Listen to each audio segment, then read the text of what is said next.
Okay, here's our little site in Ellensburg. It's looking pretty dry this time of year. There's a lot of standing grasses, but it's October, so this is sort of what things look like around here in October.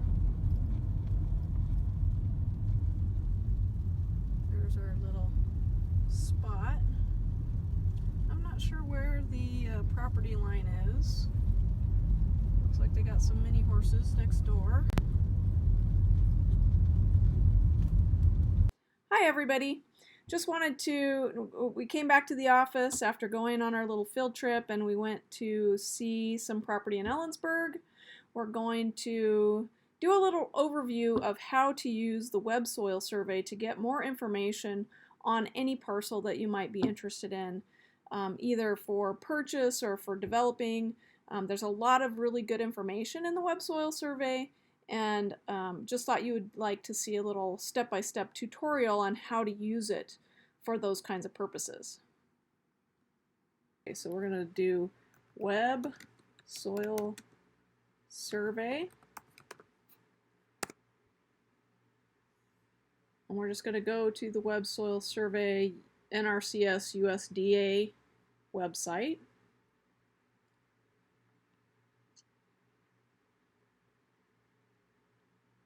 My computer's running a little bit slow today.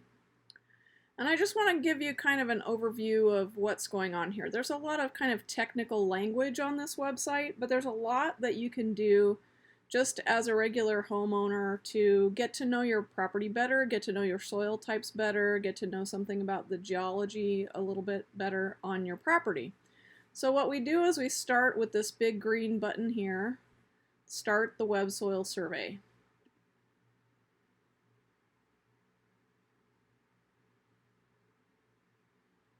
Now, it is a bit technical, and you do have to know some things about how to delineate your property on this website, which is sometimes a little bit trickier than it probably should be. But once you get past the navigation and what the buttons mean and all that kind of stuff, it's actually super helpful. So we're going to go here. This is an area of interest. You have to delineate the area of interest, which is usually your property boundaries. Sometimes you might want to do a map that's bigger than your property boundaries, so you see sort of what's going on with the soil all around your property. But for now, we're just going to do a single property and the soils that are on that property. So this is a little bit of an old-fashioned version. So if you have to kind of navigate with these buttons here. This is zoom in, this is zoom out, this is pan or dragging something back and forth, and this is zooming to the full extent. So right now our extent is the contiguous US. If we want to zoom to the full extent, then we change our, where we want to look at, then we'll do it there as the drop down. First, we're going to zoom in as close as we can. We're going to draw a rectangle, so we're going to click and drag, and that puts us into the middle of Washington State. And you can see that there are a few labels here, but it's not super clear. So Yakima is here. Oh, sorry, Telma is here. Chelan is right here. Bridgeport's right here. Mansfield's right here. Now I don't want to click in here when this cursor is set to zoom in.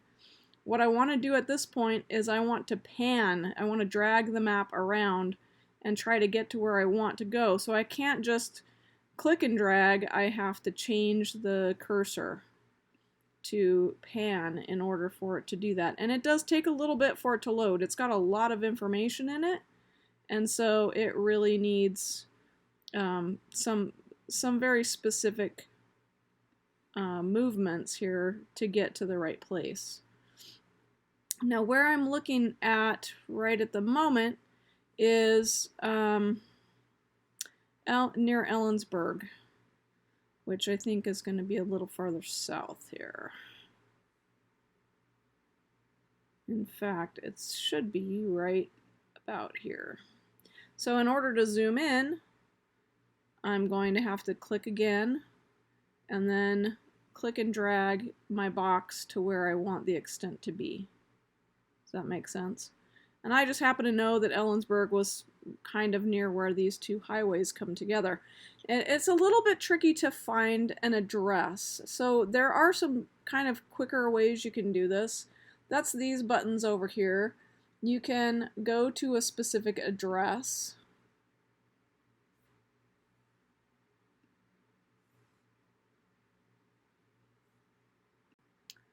So the address we're going to look up is, I believe it's 314 Susan Road in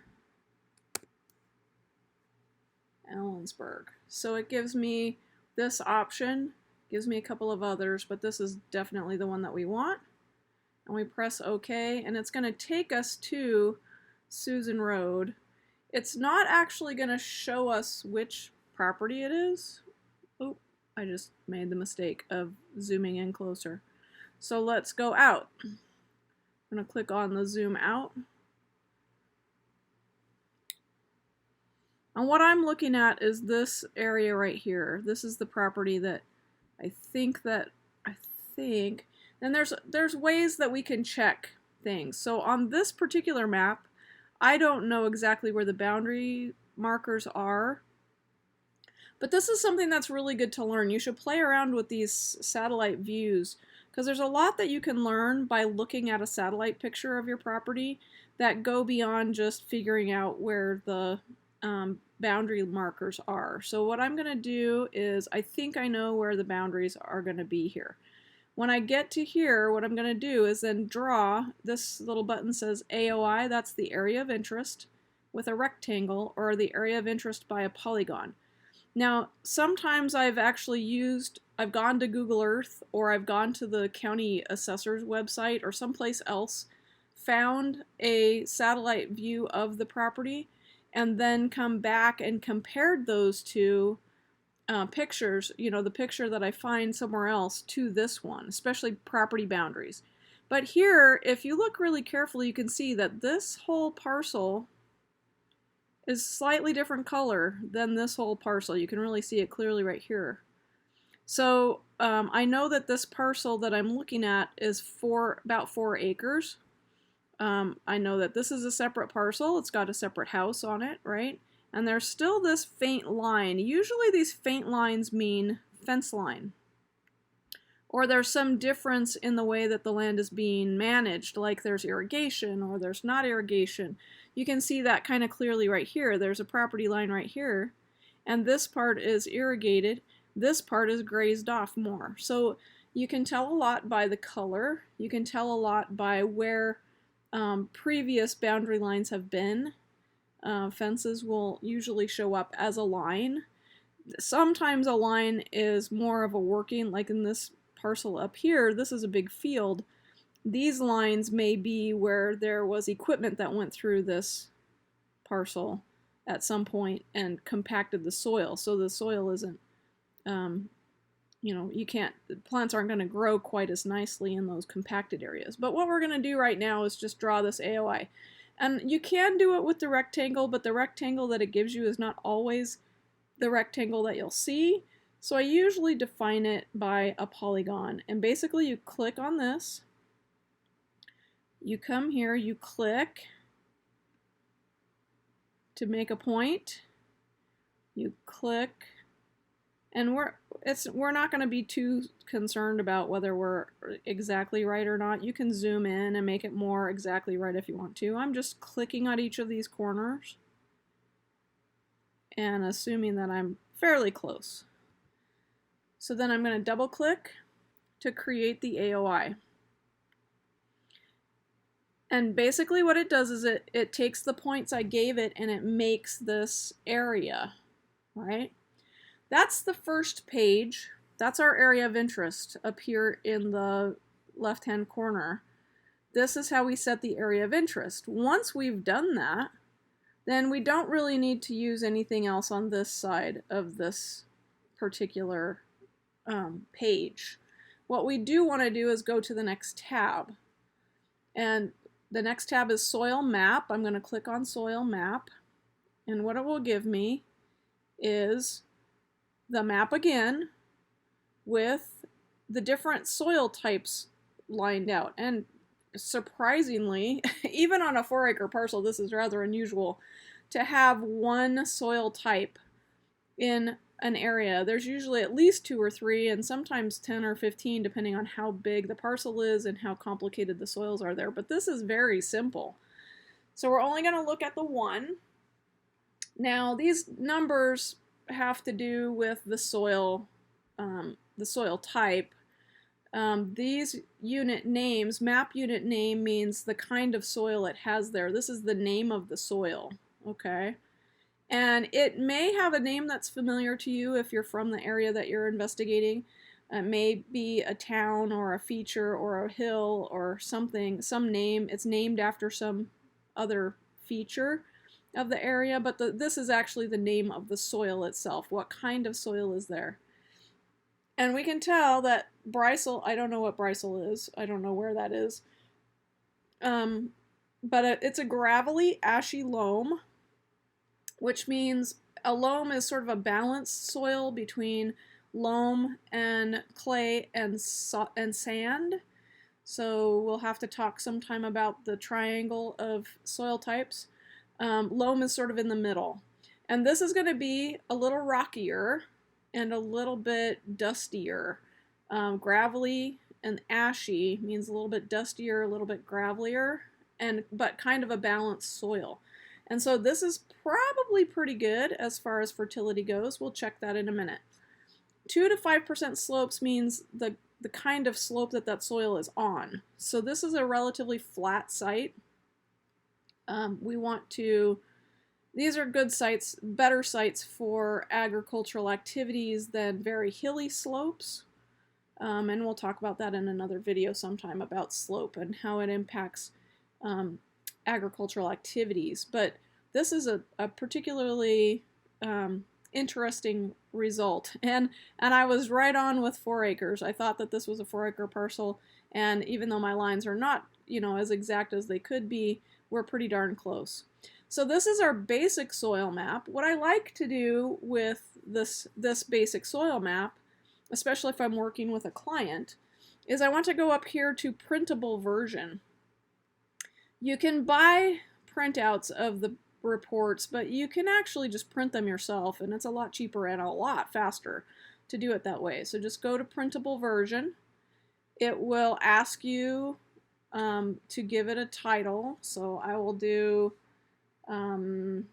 Ellensburg property.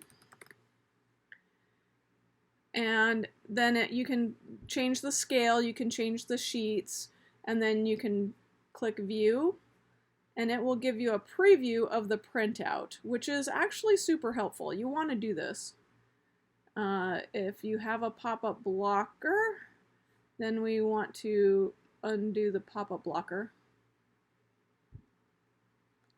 But then it gives you this printable map, and you can see that it's basically just the map that we just made on a full page, which is helpful because it's easier to see things at a bigger scale. Gives you the scale, and then it gives you a legend, which is super helpful when you're trying to figure out what this map actually means, right? There's going to be these special point features, different kinds of soil units, the area of interest is going to be marked, different kinds of water, different kinds of backgrounds, and that kind of thing. And then, I don't know if I can get this to move over. But anyway, this is kind of general information about the maps and the soil survey itself. But the part that's really interesting is this third page. Especially if you have multiple different map units, different soil types on your property, it's going to list each one, how many acres are in that particular soil type, and then the percent of the total area of interest. So if you've got 5 different soil types, maybe there's 25% of one and 10% of another different soils, you can see kind of the percentage. That comes in handy when you're doing planning. So you definitely want to print this out for yourself. I like to keep my records in some 6-part folders. I'll talk about organization of information at some point, but for today we're just going to print these out and take a look at them, file them for later. But that isn't even the most fun thing, because this doesn't really mean anything to us, right? We don't know what kind of fertility this soil has.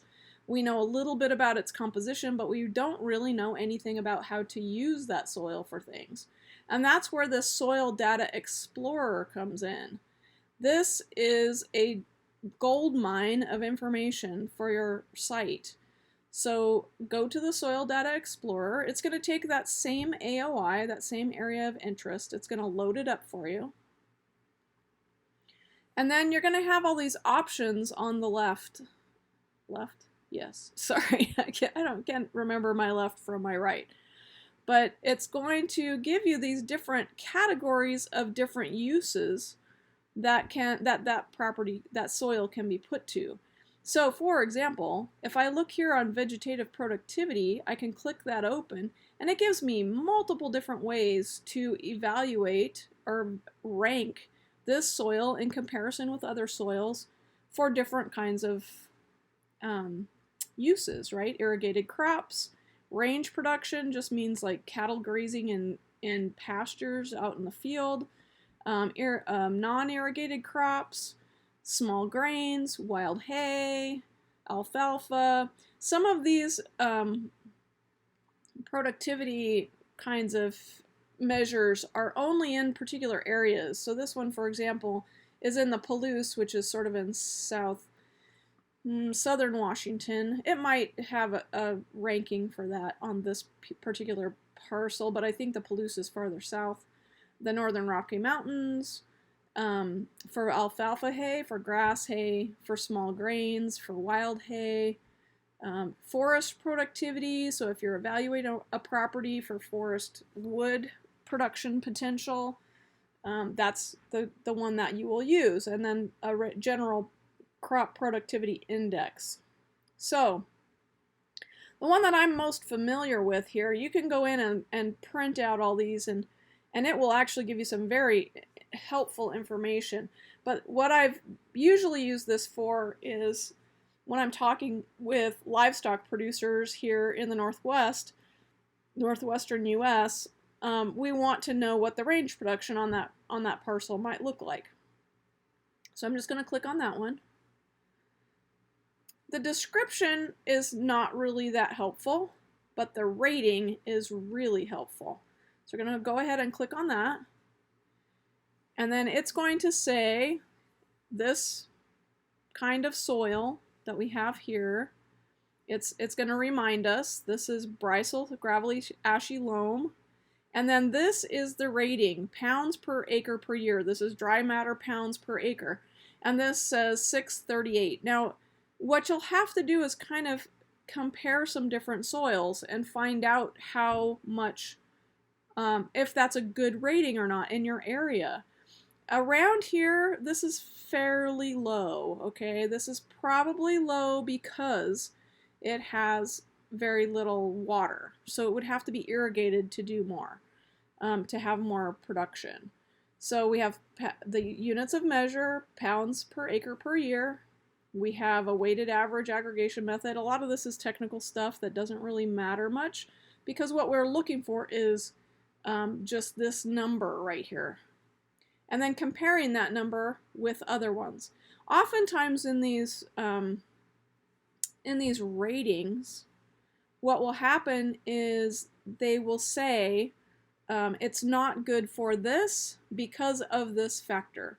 So it's not, so if we had, say, 35% slopes, it might say, not in this particular one, but in some of these other categories, unsuited for this use because of slope. And that's a super useful thing to know. So super helpful to go through some of these. Let's look at crop productivity index. You can actually print these maps out just the same way we did before. I don't see that button. Yeah, anyway. This is all different kinds of things in here. So let's look at a general crop productivity index. Let's look at that one. We're going to view our rating. And so there is no data for that site in that particular category of crop productivity.